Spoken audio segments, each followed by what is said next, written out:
Hello, and welcome to another live chapter reading of A Tormented Man's Soul, Grimm Wolves MC Series, Book 5, Part 1, by D.M. Earl, as presented by Itsy Bitsy Book Bits.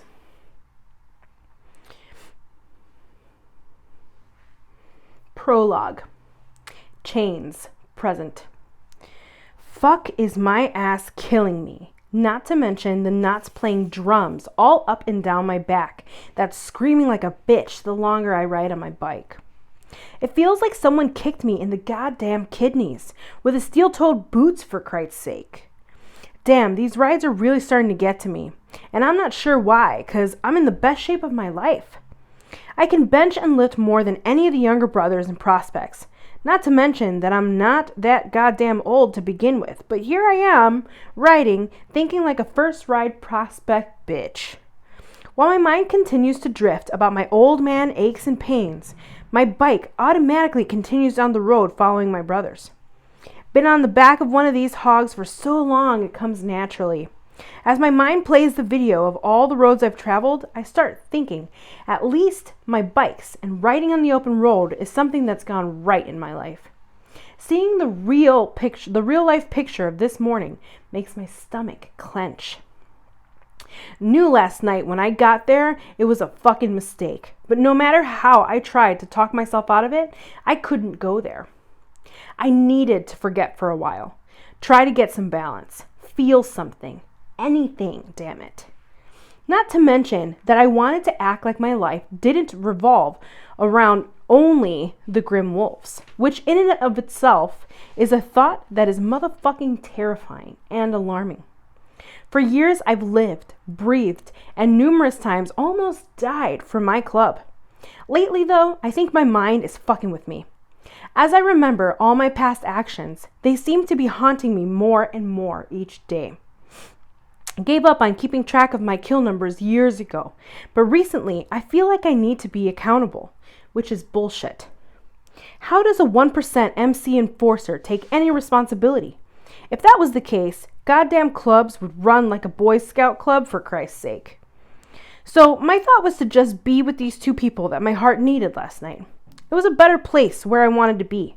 Winnie and Jackson are about the only thing right now in my life that brings me any kind of joy and love. But they also carry with them some serious heartache at the same fucking time.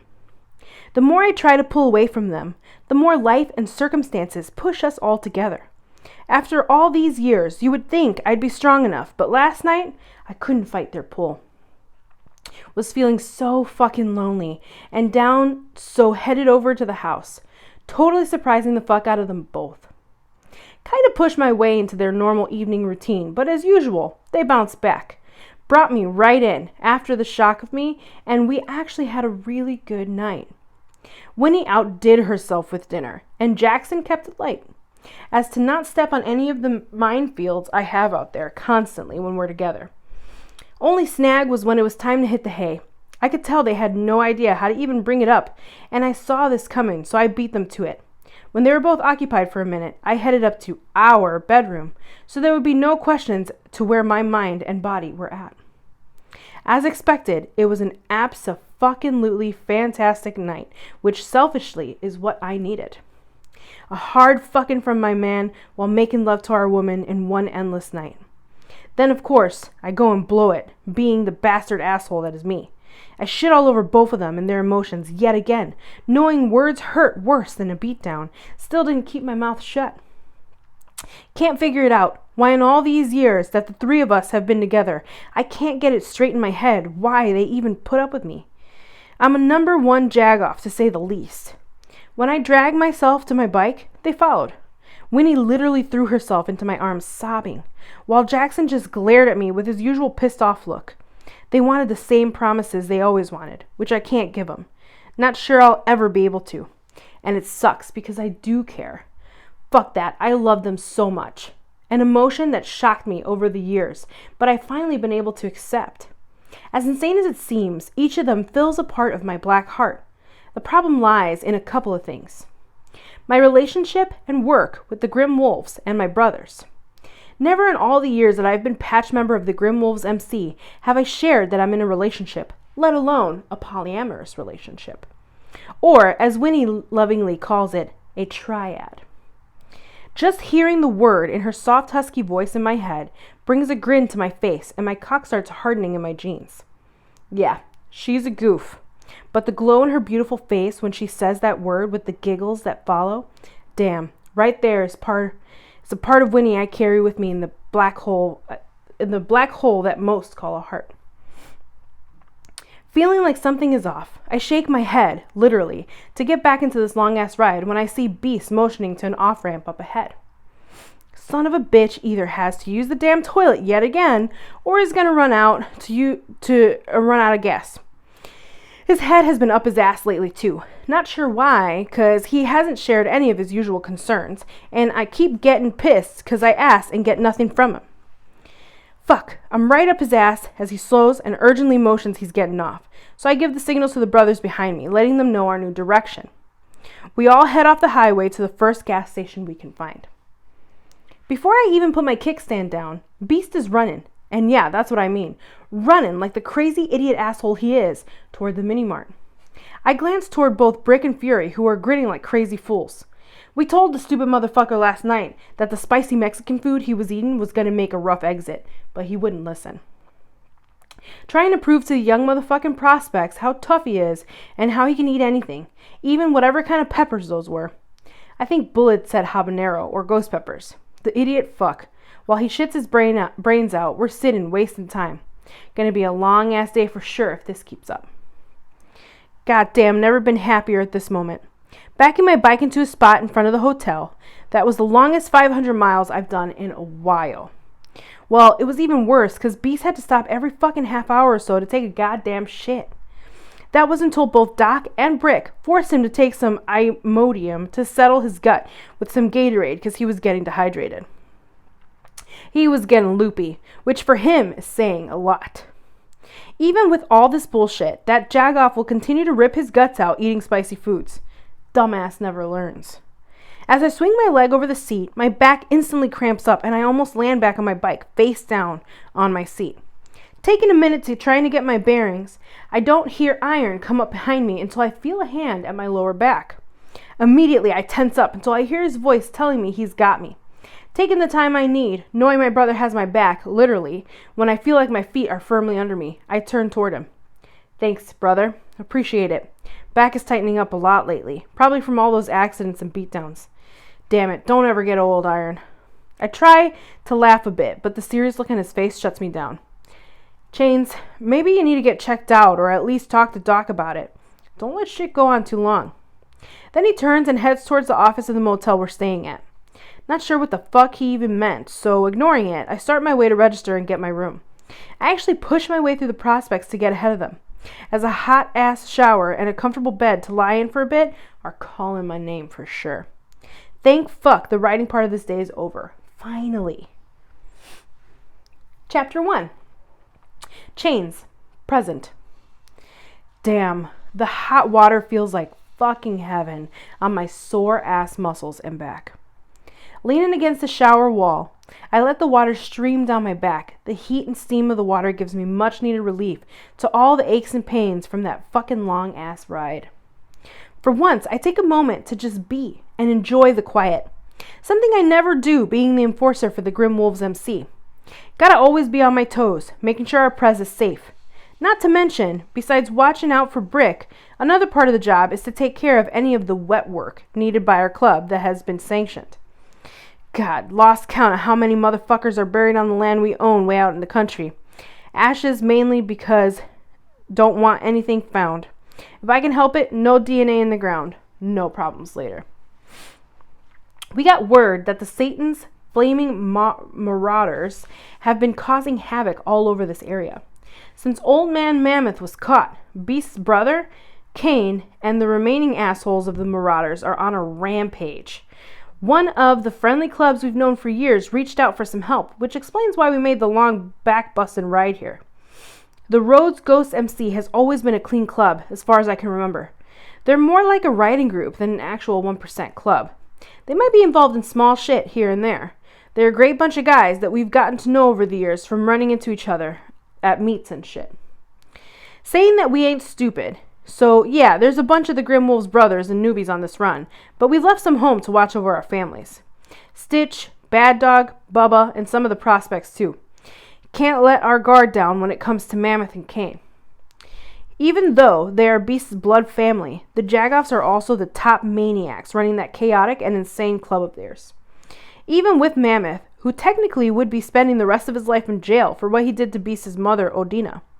But the lucky bastard, due to the condition he's in from my beatdown, now he's in that rehab facility. And we know for sure some of the Marauders have been in to visit. Karma, our IT guy, did a check before we headed out to check the shit story we were told. We needed some kind of idea what was actually true. And it checked out. The road ghosts have been getting hit pretty hard from all sides. Their club was ransacked, and some of their guys' bikes fucked up, and homes have been hit too. These homes of brothers who have families can't and won't let that shit continue. All the signs point to that asshole club showing up all around this area, trying to cause their usual chaos. Not sure what their endgame is, but Brick wanted to get out here to show Kane and his freak-ass brothers we ain't running from their bullshit, especially since we rescued Odina, Beast and Kane's mom, from Mammoth's sadistic hands. Well, yeah, that old bastard deserved the beatdown I gave him, just for what he did to his own woman, the mother of his sons. The other reason for knocking him silly was for running his old motherfucking mouth off in front of my brother, Iron. That caused a whole other shit show between the two of us. Thank Christ Mammoth's ass will be spending his life in an old folks home rehab, or, better yet, if he gets better, jail. We think by all we've heard and seen, Kane's in charge of his old man's club. Personally, I would have preferred Mammoth 6 feet under. As usual, didn't get my wish, though got close to putting him into the ground. Finally feeling partially human again, I grab my body wash and clean up. Finished, I put the shower curtain to the side, grabbing a towel, rubbing my face in it, finishing up and then wrapping it around my waist. I head back into the bedroom to find some clean clothes. As I reach my bag, my phone vibrates on the table, telling me that there's a message. So I turn that way, grab my phone, and check to see it's from Winnie. Winnie. Nikki, I hope you made it okay. You've been on my mind all day. If you get a minute, please let us know you made it. Love you always, Pooh. Just like Winnie, no matter what kind of a dick I am, she always forgives me. In her eyes, I can't do anything wrong. And since we were foster kids in that foster home from hell, she's always called me her Pooh. Yeah, like Winnie the Pooh. Knowing her the way I do, I'd bet one of my bike's pink slips that Jackson doesn't know she texted me. 'Cause if he did, he'd be worried about her while furious and pissed off at me. Especially with how I've been treating them both these last couple months, particularly this morning. Totally gotta get my head on my ass before all the bullshit I've been spewing to them comes true, and I end up spending what's left of my life without both of them and totally alone. No one to care if I get hurt or show up dead somewhere. Taking a minute to think, I text her back with a brief but sincere message, telling her we made it and are gonna probably grab a bite to eat and then bed down for the night. I tell myself I did it just so she wouldn't worry, but deep down it makes me feel fucking amazing to know that someone's actually out there worrying about me. Yeah, I'm a sick fucking head case. Ain't nothing new. After throwing on some jeans, a t-shirt, and my cut, I head out to the parking lot to meet up with my brothers to see what's up next. Head down, not paying attention, I plow right into someone hard, and before I can even look up or apologize, hands are on me, pushing me out of the way. I raise my head to see Beast grinning at me like the jagoff he is. What, brother, got your head up your own ass? Daydreaming for dead men? Chains, you know that.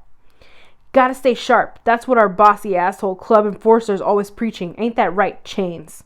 His laughter is contagious, as is what he just spouted. Yeah, the jerk is throwing my exact words in my face. I'm just walking right into him. Damn, not good, especially since we have no clue what's going on here. Giving him a push out of my space, I follow him to the group of bikes where the rest of the Grimm Wolves are hanging around, also waiting to see what's up next. All right, brothers. For tonight, let's get some food and see if we can connect with the road ghosts. Fury reached out to Freebird to let him know we've ridden in. Also wanted to get a good place to get some chow. The rest of you just hold tight and fucking try to act like adults for once. Watching both my present VP walk away, Fury with his cell to his ear, with Brick heading towards his room. The rest of us just shovel to the picnic tables that are sitting in a grassy area. As we shoot the shit, I pay close attention to each brother. Beast is in his usual asshole self. Puma, Iron, and Doc seem to be in deep conversation about something. Bullet and Tiny are both on their cells, probably checking it back home. I don't see Stallion anywhere, but with that horn dog, he's probably getting himself some already in his room, behind the office, or fuck, maybe even the bathroom. He'll fuck wherever, whenever, whoever, no matter what. Boy's a whore. When on the road, we don't share rooms unless two brothers set that up between themselves. Personally, I like my alone time too much. Hearing my name, I look to the left to see Fury motioning to me. Walking his way, I see Brick join him, a pissed off look on his face. Oh shit, this doesn't look good at all. Fuck. Confirming it, Brick lets out a growl before turning into our triangle of three. Chains, take 2 or 3 of the guys. Need you to do a ride by the Road Ghost Clubhouse. Freebird has shit going on, so the rest of us are going to meet up with his VP, Acid, and their enforcer, Skeleton, to get a rundown of the bullshit going on. Don't got a good feeling with this bullshit that Freebird is too busy to meet with our asses. Asshole's got some nerve after we hustle our asses all goddamn day to get down and help them out. They reached out and telling me they needed help from us. Something ain't sitting right, brother. Be careful. Take some prospects that have some fucking experience. Keep your eyes open at all times, Chains. Nodding, I head back to the group, calling out for Bullet, Iron, and Doc. Immediately, they quit whatever they're doing and start to follow me over to our bikes. I eyeball each brother before telling them to make sure they are locked and loaded. Those words have Bullet and Doc heading back to their rooms to get their weapons. Iron and I wait. No words necessary.